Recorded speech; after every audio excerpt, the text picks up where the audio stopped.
반갑습니다. 아이고 영화가 금방 끝나서 눈시울 적시시는 분들도 계시고 아마 엄마의 마음으로 부모의 마음으로 비욘드 유토피아 영화를 봐주신 것 같아요. 그죠? 우리가 여러분과 제가 대한민국에서 살아가는 이러한 평범한 것 외에 만날 수도 없고 정말 그리움이라는 것을 마음에 담아둘 수밖에 없는 탈북민들이 있고요. 또는 북한에 우리가 편지 한 장 제대로 할 수가 없잖아요. 그런 탈북민들의 이야기가 비욘드 유토피아 영화에 담겨져 있습니다. 제가 어떻게 잘나서 또는 제 아들의 이야기 때문에 저는 영화에 출연한 사람이 아닙니다. 대한민국에 저 같은 탈북민 34,070명 정도가 있고요. 이 탈북민들을 대변해서 제가 이 영화에 출연한 것 같아요. 그래서 정말 제 아들의 이야기이긴 하지만 34,000명의 부모님들 자식들의 이야기고 내 가족의 이야기고 내 친지의 이야기고 내 동생의 이야기일 겁니다. 귀한 시간들 내셔서 대한민국 오니까 자본주의는 시간이 돈이고 시간이 금 같은 시간이라고 하더라고요. 그러한 귀한 시간들을 내셔서 여러분께서 이 자리를 지금 다 꼭꼭 이렇게 많이 채워주신 것만 해도 제가 가지고 있는 희망이 많이 채워져 있는 것 같습니다. 사실 제가 비욘드 유토피아 영화를 시작할 때에는 해피엔딩으로 끝날 줄 알았어요. 아들이 자라서 17살이 돼서 고등학교를 졸업하니까 저에게 전화가 왔습니다. 근데 우리가 부모 자식 간에는 그러죠. 투정도 할 수 있고 자식이기 때문에 엄마한테 뭔가를 당당하게 얘기할 수 있는데 북한에 있던 제 아들이 저한테 전화가 와서 나 엄마한테 갈래가 아니고요. 나 엄마한테 가고 싶어도 아니고요. 아들이 그냥 전화 와서 그러더라고요. 제가 어머니한테 가면 안 되겠습니까? 그랬어요.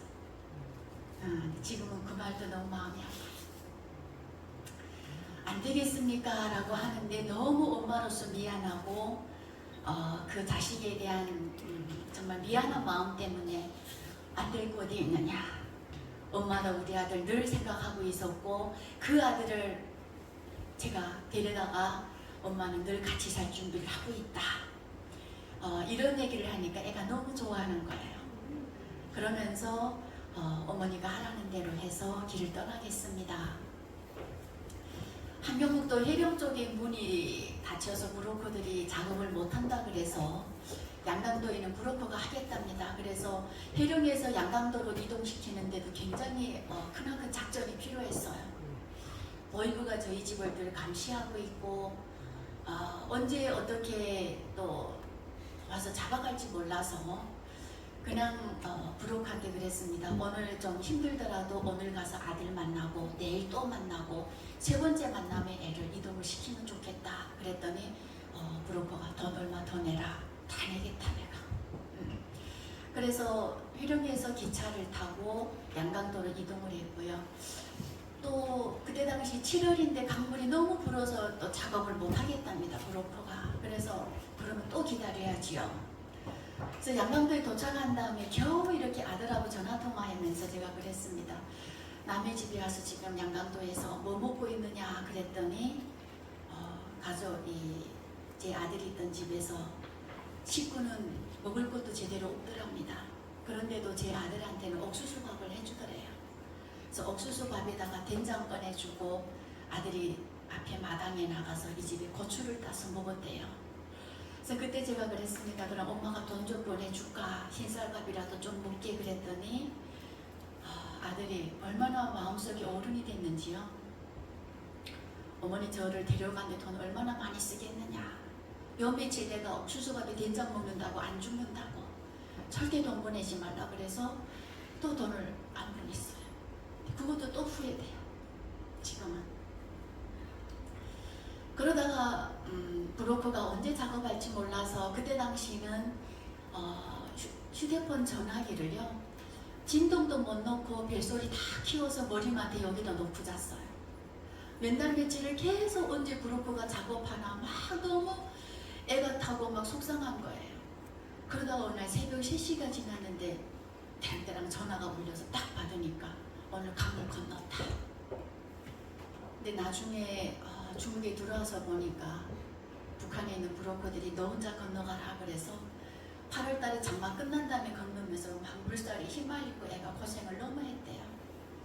그러나 17살 청년이다 보니까 아마 그래도 그냥 살고 싶어서 애가 잘 건너서 브로커의 안내를 받아서 연길에 도착했다. 그때 당시 브로커들이 요구하는 비용은 일반 탈북민이 1200, 1300 정도였어요. 근데 우리 아들을 데려온 브로커는 2700만 원을 달라 그래서 2600만 원 달라는데 연길까지 들어와서 아들의 목소리를 들으니까 엄마가 너무 기뻐가시고요. 100만 원 더 얹어서 제가 2700만 원을 브로커한테 보냈어요. 그래서 우리 아들한테 오늘 저녁만큼은 맛있는 거 좀 해줘라. 그러면서 거기서 떠나서 대한민국까지 와서 행복하게 만날 생각을 하고 그때 아들한테 제가 물어봤어요. 대한민국을 얼마나 알고 있을까? 우리 아들이 대한민국에 대해서 거부감을 가지고 있진 않을까? 남들은 드라마도 봤다는데 내 아들은 봤을까? 이러면서 물어봤더니 대한민국 트롯을 자기가 좋아한대요. 그래서 트롯을 무슨 노래 좋아하냐 그랬더니 아파트란 노래를 안 돼요. 저한테 전화통화하면서 진짜 아파트란 노래도 우리 아들이 불러줬고요.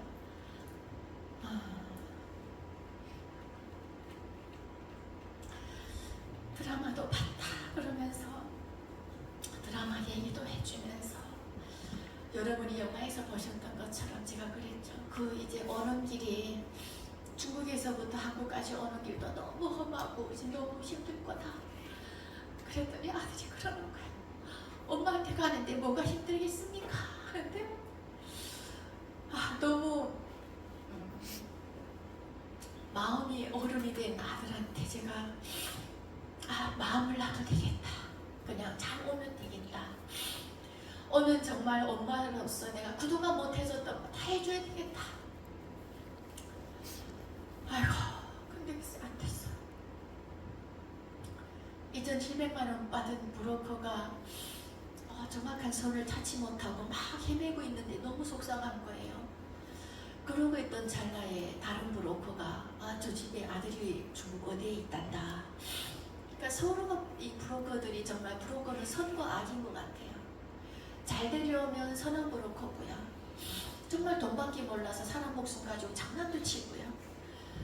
그러면서 어떻게 17살 밖에 안 된 아들을 신고하는 바람에 정말 한국으로 떠나기 딱 1시간 전에 식당에서 밥을 먹다가 경찰들이 와서 쇠고랑으로 채서 중국 공안으로 데리고 갔고요. 외교부로부터 문을 두드리고 제가 그랬습니다. 북한에서 태어난 내 아들이지만 우리는 대한민국 헌법에 우리는 대한민국 국민이 아니냐. 북한 사람도. 그러니 우리 아들 어떻게 살려주시라고요. 하루에 외교부에다가 전화 아마 10통씩 한 것 같고요. 중국 신앙의 총영사관에 제가 이메일부터 전화부터 해서 너무 많이 했고요. 아들을 잡아놓은 브로커들한테 뇌물을 또 중국 경찰한테 얼마나 줬는지 몰라요. 사기도 참 많이 당했습니다. 정말 또 브로커가 와서 자기가 중국에 선이 있어서 살려준다 그래서 비둘셔서 또 넉점 몇천만 원 보냈더니 또 사기 당하고 그때는요 제가 그랬습니다. 그래도 내가 손이 닿는 것 우리 아들은 살려낼 수 있지 않을까. 희망을 가지고 살다가 어느 날 4개월 지났는데 갑자기 북한에서 전화가 왔어요. 12월 30날 저는 아들이 잡힌 날짜가 8월 23일인데요. 그 날짜들은 전혀 제 마음속에서 치워지지가 않아요. 10월 30날 엄마가 전화가 와서 어제 애가 북송됐다고. 10월 29일에 북송됐다고 그러는데 믿을 수 없는 거예요. 중국에 뇌물받은 경찰이 안 보낸다고 했는데 뭔 소리냐. 지금 생각하면 얼마나 우리 아들이 운이 없을까. 2020년 1월 15일부터 북한이 코로나로 문 닫아서 3년 동안 북송되는 탈북민을 받지도 않았단 말이에요. 그 보름만 더 있어졌으면 3년 동안에 내가 우리 아들한테 먹을 거라도 더 보내주지 않았을까. 근데 그 바람이 다 안 됐습니다. 그래서 12월 29일 날 넘어가서 6개월 동안 조사를 받고 6월 26일 날 브로커가 전화가 왔어요. 중간중간 브로커의 전화를 받았는데 영화에 나온 것처럼 중간중간 브로커들이 하는 얘기는 제가 북송돼서 당해봤던 그 고통의 시작인 거예요. 17살이라고 해봐야 얼마나 아직 애잖아요. 근데 얼마나 그놈들이 지급받았는지 어느 날 갈비가 부러졌다 그러지, 다리가 부러져서 질질 끌고 다닌다지, 이빨이 나갔다지, 또 도입에서 얼마나 조사를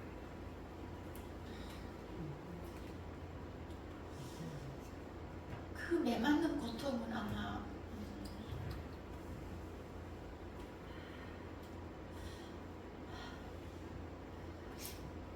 그때는 어느 날 제가 보니까 죄송합니다. 어느 날 제가 창문 앞에 떡 서 있는 거예요. 그냥 아파트 창문에서 떨어지고 싶어서 아들이 당하는 고통을 생각하니까 애미가 살아서 뭐 하겠나 싶은 거예요. 자살의 시간도 생각해보고 창문 앞에 이렇게 서 있는데요. 그 아들의 고통의 시간은 헤아릴 수가 없어요. 그러다가 26일날 6월 26일날 브로커가 전화와서 열흘 전에 갔습니다. 그런데 어디로 갔는지 모르고 가족한테 안 알려주고 보니까 아마도 수용소에 간 것 같다. 여러분 21세기에 자치수용소보다 더한 정치범 수용소를 운영하는 곳이 북한이에요. 그 수용소에 갔다니까 살아서 못 만나겠구나 싶은 겁니다. 수용소에 들어가서 그때부터 드는 생각은 최근에 하마스 이스라엘 전쟁을 보면서 6살 된 딸이 하마스에 끌려가니까 한 아빠가 TV에 나와서 이런 얘기를 하더라고요. 6살 된 딸이 하마스에서 그 고통을 당하기보다는 우리 딸이 차라리 죽었으면 좋겠다라는 부모가 있었습니다. 제가 그걸 보면서요, 그때 제 마음이었어요. 수용소에 가서 고통의 시간을 보내기보다는 차라리 죽는 게 낫지 않나 싶은 생각이 드는 거예요. 애미가 아들한테 자식한테 생각할 수 있는 건 아니잖아요. 그러한 시간을 보내면서도 늘 한가닥 희망은 그래도 살아있으면 만나지 않을까. 대한민국에 온 수용소 출신들을 제가 찾아다니면서 수용소 생활이 어떻습니까? 어떻게 거기서 견디셨습니까? 어떻게 나오셨습니까? 라고 물어보는데 이분들은 그래도 제게 좋은 얘기를 해주시더라고요. 아직 젊지 않느냐? 17살이면 20, 30년 지나도 50도 안 되는데 그래도 우리가 만날 수 있지 않겠느냐? 엄마가 좋은 생각을 해야 그게 좋은 기운이 가지 않겠냐? 그 과정에 영화가 만들어져서 지난 1월달 2023년 지난해 1월달에 미국 영화사에서 전화가 왔습니다. 이제는 뭐 국제영화제인가 뭐 그런 쪽으로 가지고 간대요. 그래서 저는 안 하고 싶다. 제가 돈을 받고 이 영화를 한 것도 아니기 때문에 당당하게 요구할 수 있는 부분이 있었습니다. 그래서 우리 아들을 위한 가장 좋은 선택이 무엇일까? 내가 어떤 선택을 했을 때 우리 아들한테 이득일까? 이 생각만 하면서 영화를 빼주십시오. 아들 이야기를 빼주셔라. 그랬더니 그럼 빼주마. 그래서 가족의 이야기만 담아서 또 가려고 했다가 이분들이 저를 또 설득합니다. 모자이크 처리해줄게. 그래서 그러면 또 이분들도 고생했는데 들어가야 되나 또 생각했다가 종당에는 어떤 분께서 수용소 출신인데 그분이 저한테 이런 용기를 주셨습니다. 유엔에다가 자기들이 탈북민들 이란 사연들을 막 계속 제안을 하다 보니까 북한이 조금씩 반응하는 게 좀 있대요. 그래서 아들의 이야기를 세상에 알리는 게 아마 좋을 것 같다. 그러면 네 아들을 기억해주고 그 아들이 정말 죽었을 때 목소리를 내주는 네 편이 생기기 때문에 북한이 죽이지는 못하지 않겠느냐. 그래서 사실은 영화에 여러분께서 보시는 사진 그대로, 이름 그대로, 저희 소영 그대로 세상 밖에 내놨습니다. 지금도 영화가 상영될 때마다 사실 저는 들어가서 제대로 온전히 못 보겠습니다.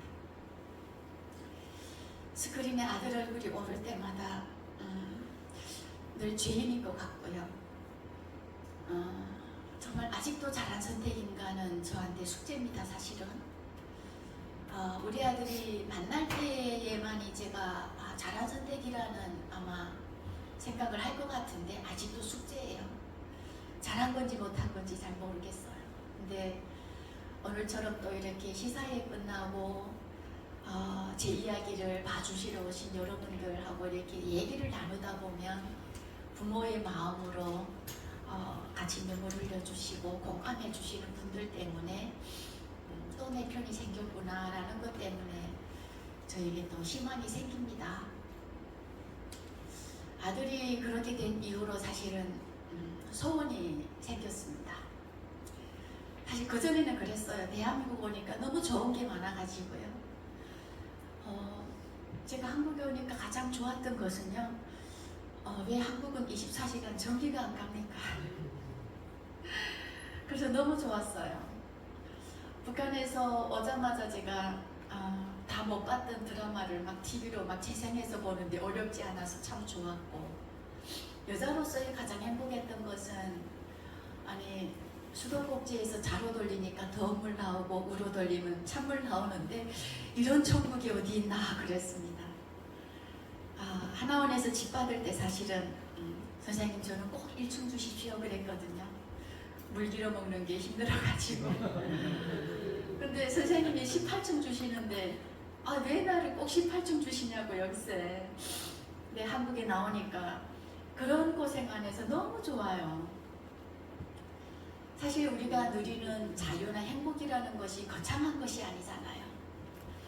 내가 먹을 고생 안 하고 가고 싶은 데 가고 내 자식하고 내 부모 형제하고 내 부모하고 우리가 대화를 나눌 수 있다는 것이, 이런 것이 행복이고 자유인 것 같아요. 네, 그런 것을 할 수 없는 곳이 바로 세계에서 유일하게 북한 아니겠습니까? 분단이라는 것 때문에 그렇고 한민족이 적이 되어서 지금 바라보고 있고 적이 되어서 싸우겠다고 우르렁거리고 있고 그래서 제가 그랬습니다. 참 대한민국 오니까 이제는 소원이 없구나. 이랬던 제게 요즘에는 소원이 하나 생겼는데 꼭 아들을 만나고 싶어요. 북한에 있는 부모님 아빠 엄마 중에 아버지가 돌아가셨습니다. 몇 년 전에 돌아가셨다는 소식을 들으니까 눈물이 그렇게 나더라고요. 아유, 통일되면 우리 아버지 꼭 한번 보려고 했는데 이쁘게 낳아주신 부모님께 감사하다고 꼭 말하고 싶었는데 근데 돌아가셨대요. 맨날 며칠 울고 나니까 아버지하고의 일은 그냥 추억입니다. 어떻게 보면 우리 아버지 멋진 사람, 우리 아버지 대학 교수였어, 제가 그럽니다. 근데 아들의 일은요, 옛날부터 가슴에 묻는다, 심장에 묻는다라는 말이 맞는 것 같아요. 그래서 그 아들의 이야기는 시간이 지나도 하루에 몇 번씩, 오늘같이 비 많이 와도 걱정이고 비 오는 날도 강제노동하겠구나, 눈 오면 옷이나 제대로 입었는지, 요즘에는 몇 년이 지나서 정말 잘 살아있을까, 이러한 마음 때문에 제가 참 그 소원이 좀 더 커지는 것 같아요. 제 소원은요, 아들 만나서 밥 한 끼 먹는 거. 그게 소원입니다. 아마 많은 탈북민들이 다 저랑 같은 소원이지 않을까요?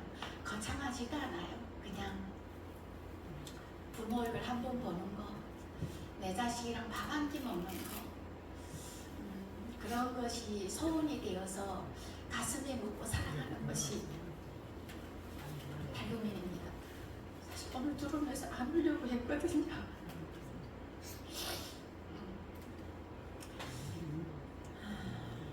사실 시사회 때마다 제가 그럽니다. 오늘은 안 울어야지 그러거든요. 앞에 계신 분들이 너무 울어서 제가 계속 같이 우는 거예요. 네, 그래서 아마 요즘은 그럽니다. 제가 참 기도를 많이 해요. 엄마가 할 수 없는 거, 인간의 힘으로 할 수 없는 거, 우리 하나님께서 우리 아들을 보호해 주시고 지켜주시지 않을까, 그런 기도도 참 많이 하고요. 제 이러한 소원들이 여러분들로 인해서 채워지고 꼭 만날 수 있지 않을까.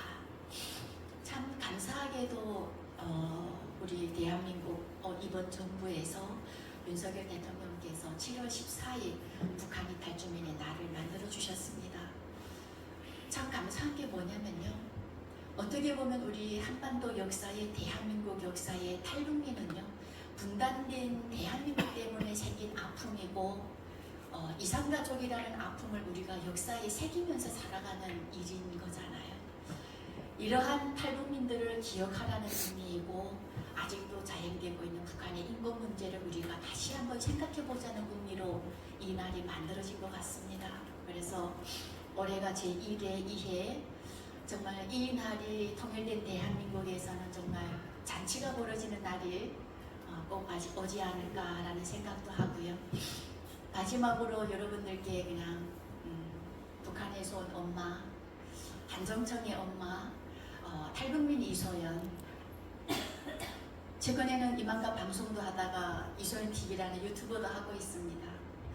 가끔 웃으면서 얘기도 하고 하면서도 하루에 열몇 번씩 아들 생각을 하는 엄마입니다. 오늘 여기에 제보다 언니 오빠 되시는 분들도 계시고 동생 같은 분들도 계시고 대한민국의 청년들도 와 계시고 하는데요. 북한에서 살다가 대한민국 와보니까요, 천국이 따로 없어요. 여기가 천국입니다. 제가 지옥이라는 데 살아보니까요, 여기가 천국이고요. 자유라는 것은 거창한 것이 아니었습니다. 우리가 먹고 사는데 지장이 없고 자유민주주의라는 이 체제가 만들어진 것이 말 그대로 자유였습니다. 그래서 참 지킬 만한 가치가 있는 것이 자유고, 이것이 대한민국에 있어서 가능하다는 것 때문에 탈북민들은 참 감사하면서 삽니다. 요즘에는 제 마음에 욕심을 다 내려놨어요. 이제는 13년 살아보니까 이건희 회장처럼 부자 못 되겠더라고요. 또 이렇게 살아보니까요, 제가 뭐 크게 훌륭한 사람이 될 것 같지도 않습니다. 그냥 뭐냐면 참 탈북민이 와서 감사하면서 먹을 고생 안 하고 정말 인간처럼 살 수 있는 이곳이 감사한 곳이구나라는 생각으로 삽니다. 그 대한민국 여기 계신 분들이 만들어 주셨고, 여러분의 헌신이라는 그 이름으로 만들어 주신 것 같아요. 또 다 같이 우리 이 대한민국 자유, 이런 것들을 좀 지킬 만한 가치가 있는 것이기 때문에 함께 지켜나가자라는 당부의 말씀 꼭 드리고 싶었습니다. 통일되면 제 고향에 가십시다. 고향이 함경북도 일용입니다. 뒤에 우리 탈북민들도 좀 계신 것 같아요. 여러분께서 늘 마음을 열어주시고 우리 탈북민들의 옆에 따뜻한 이런 동행이 되어주시면요, 탈북민들이 참 착하거든요. 우리 애돌 줄 모릅니다. 진짜 뭐 어쩌다 밥 먹자 그러면 진짜 밥 먹자인 줄 아는 탈북민들이에요. 네, 그 탈북민들하고 친하게 지내시고, 통일되면 고향에 가서 탈북민들하고 손잡고 고향에 가서 우리 북한 한 번씩 여행도 하시고 아마 좋은 날들이 오지 않을까. 그때 제 고향에도 가셨으면 좋겠습니다. 대한민국의 기둥이시고 또 대한민국을 빛내나가신 우리 청년 여러분들, 또 여기에 계신 우리 언니 오빠분들 모두 건강하시고 통일된 대한민국을 위해서 또 현재의 대한민국을 위해서 우리 모두 함께 늘 함께하는 마음으로 가자는 의미로 당부 말씀 다시 한번 드리면서 제 얘기는 여기서 마무리하겠습니다. 감사합니다.